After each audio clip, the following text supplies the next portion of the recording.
Assalamualaikum warahmatullahi wabarakatuh. Nama saya Muhammad Isya Ansori, NPM 100814267 dari Fakultas Ilmu Komunikasi, Prodi Manajemen Komunikasi. Saya akan mempresentasikan hasil penelitian saya yang berjudul Hubungan antara komunikasi dosen dengan mahasiswa Unisba dalam pemenuhan kebutuhan belajar di masa pandemi. Latar belakang masalah. Saat ini dunia sedang digemparkan dengan mewabahnya virus COVID-19. Virus ini menyebar melalui udara. Pemerintahan Indonesia sendiri telah mengeluarkan status darurat COVID-19 dengan menganjurkan masyarakatnya bekerja dari rumah.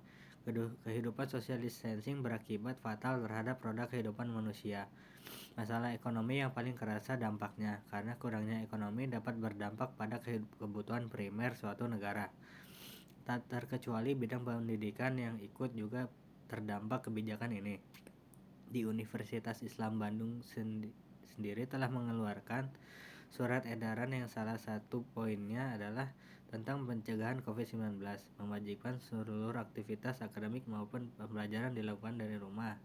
Hal ini berdampak kepada mahasiswa, di mana salah satu mahasiswa mengalami kesulitan karena tidak adanya komunikasi secara langsung atau tatap muka. Tujuan penelitian ini untuk mengetahui hubungan antara dosen sebagai komunikator dengan pemenuhan kebutuhan belajar di masa pandemi COVID-19. Yang kedua, untuk mengetahui hubungan pesan yang disampaikan dosen dengan pemenuhan kebutuhan belajar di kalangan mahasiswa Unisba di masa pandemi COVID-19.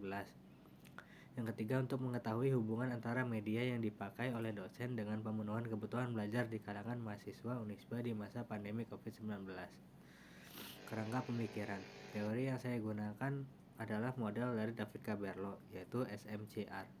Dosen sebagai variabel X dan mahasiswa sebagai variabel Y.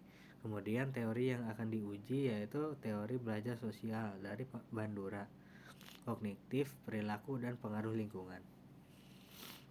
Hipotesis H0, tidak ada hubungan antara komunikasi dosen dan mahasiswa dengan pemenuhan kebutuhan belajar. H1, ada hubungan antara komunikasi dosen dan mahasiswa dengan pemenuhan kebutuhan belajar. Metodologi penelitian. Jenis penelitian. Penelitian menggunakan metode korelasional dengan pendekatan kuantitatif. Populasi dari penelitian ini adalah 377 mahasiswa. Sampel dihitung dengan rumus Slovin menjadi 80 mahasiswa. Teknik pengumpulan data, angket, observasi, dan studi kepustakaan. 5. Data primer dan data sekunder. Data primer berasal dari kuesioner Google Form, dan data sekunder berasal dari salah satu mahasiswa yang belajar di Unisba. Hasil penelitian, terdapat hubungan yang cukup kuat antara komunikasi dosen dengan mahasiswa mengenai pemenuhan kebutuhan belajar di masa pandemi COVID-19. X, komunikasi dosen dan mahasiswa. Y, pemenuhan kebutuhan belajar yaitu 0,518, 18, dan kriteria Guilford 0,40 sampai 0,70.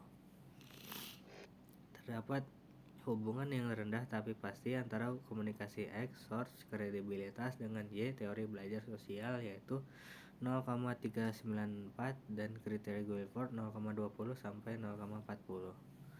Terdapat hubungan yang cukup kuat antara komunikasi X, message, pesan, dengan Y, teori belajar sosial, yaitu 0,527 dan kriteria Guilford 0,40 sampai 0,70.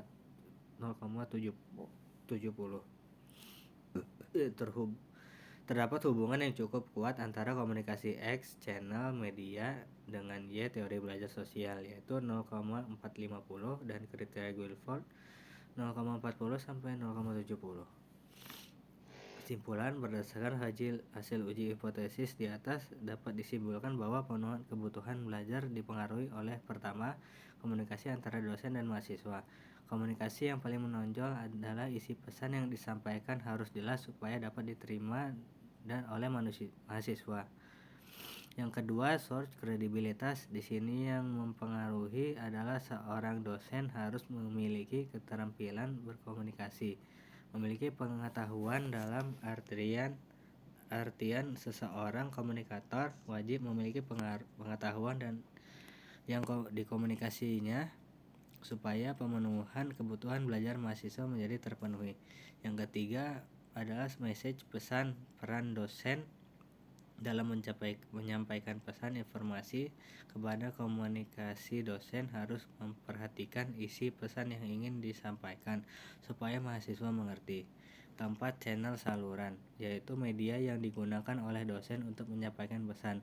Dosen harus memperhatikan media yang akan digunakan untuk menyampaikan pesan supaya pemenuhan kebutuhan menjadi terpenuhi. Sekian presentasi dari saya.